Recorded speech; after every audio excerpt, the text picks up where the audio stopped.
Now, with the latest news in Northern Ireland, it's UTV Live with Stewart Robson and Sarah Clark. Hello and welcome. You're watching UTV Live at 6. Good evening. These are the stories making the headlines. A 92-year-old grandmother begs for news on her missing grandson feared murdered in Spain. It's been a living nightmare. An iconic and historic beacon rising high from the water's edge, set against the shadow of our most famous mountain range. A sign of safety for sailors, a cultural treasure of Coolock, County Down. St John's Point Lighthouse, the tallest on the island of Ireland, at nearly 37 metres high. As daylight begins to fade, the beauty of this lighthouse really does begin to shine. An odour has been hanging over this town for years. Earlier this week, the authority says it was told that all that waste had been removed and only what should be a non-odorous waste remained on site. But these images captured by UTV still show bales being sprayed with odour treatment. How do you feel as a migrant in Northern Ireland at the moment?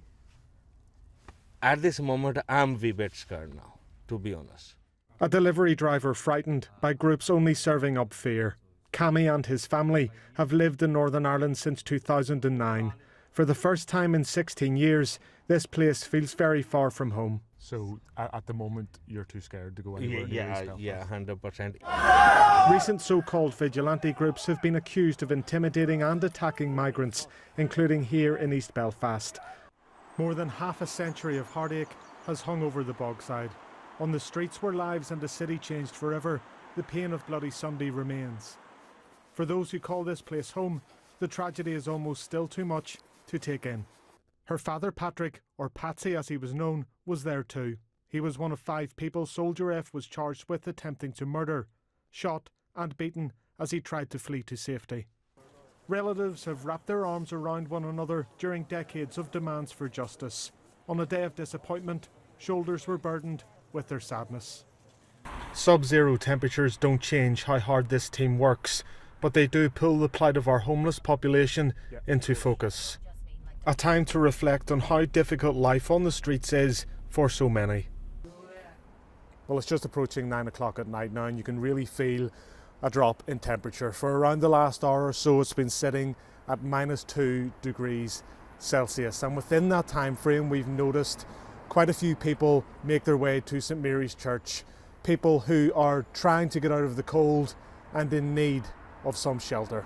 Hello, Stewart, how are you? Thanks very much for having us on board today. You're very welcome. Welcome to the Newry Ship Canal. For 25 years, Johnny Cully has brought this boat between these banks. No obstructions, sailing freely. Well, we're now approaching the point where the proposed bridge will be built, stretching from 50 metres on one side to the other. If indeed the bridge is built, it means that boats like Johnny's will have to stop here and no longer be able to gain access into Newry.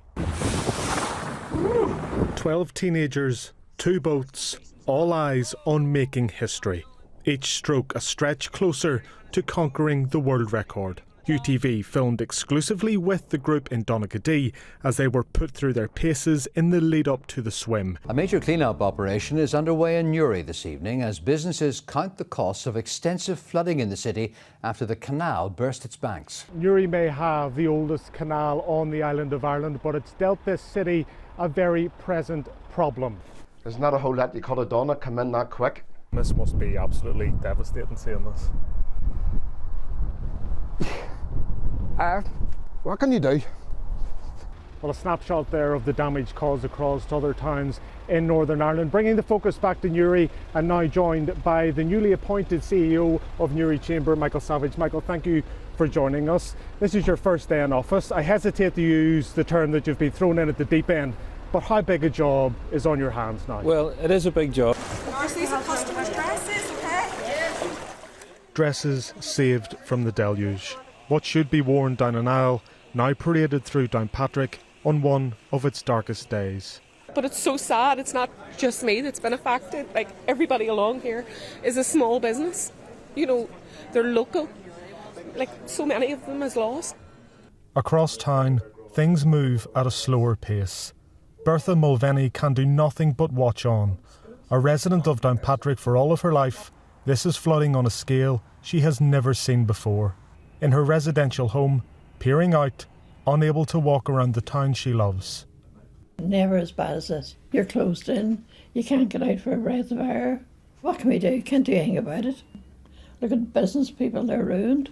Well, when President Biden leaves Carlingford, he will then travel on to Dundalk and later Dublin. In Dublin, he's expected to meet with his Irish counterpart, President Michael D. Higgins, at Aras and Uachtaráin. This presidential visit will culminate in a trip to another special ancestral home to Joe Biden, Mayo. It's a place which holds a deep connection to a president who holds a deep connection to this island. In Newcastle, waves may be rushing in, but the usual flow of visitors is not. Usually during the summer months, this beach is a hive of activity with people paddling in the water and sandcastles being built on the beach. But as you can see here right behind me, there's not one other person here. The recent spell of grey, wet and murky weather keeping people away, and that's having a real effect on businesses in the town. Ropes untied, crew on board, and all eyes fixed on the water. Every day for the last 2 months, on every voyage this boat has made, 2 very special tourists have come along for the ride. Well, we've been on the water now for around 15 minutes or so, still no sign of the dolphins, but we're certainly not giving up hope just yet. Yes, you've heard of marathons in London, Boston and Tokyo, but what about the Holy Lands? Meet Shane Quinn, Michael Greenan, Cormac Green and Owen Killen. How are the legs feeling, lads? Good. Fresh. Winding round corners, pacing down paths, over and over again. This is mindfulness with a difference. Yes, you may have heard of downward dog or child's pose, but what about... Go on then. Come back up into goat pose, so back up under your hands and knees, guys. Everybody okay? Everybody all right so far? Yep? Yep. Okay. I can clear all one. High off. This team of nearly 40 volunteers has helped the injured and ill in the Mourns for decades. All for the sake of helping others. Northern Ireland's most famous mountain range are of course famed for their beauty, but also potential dangers, whether it be at height or here on ground level. That's why training nights like this one are so important to the Mourne Mountain Rescue Team. Loch Ness in need of intervention. Algae blooms showing a body of water in big trouble last year. So how exactly could this process work? Well, chitosan would be added to the water. It would then bind with pollutants such as phosphates and algae, creating a biodegradable sludge-like substance. It would then be removed from the water. For now, from all of us still in the newsroom, enjoy the rest of your evening. Bye for now.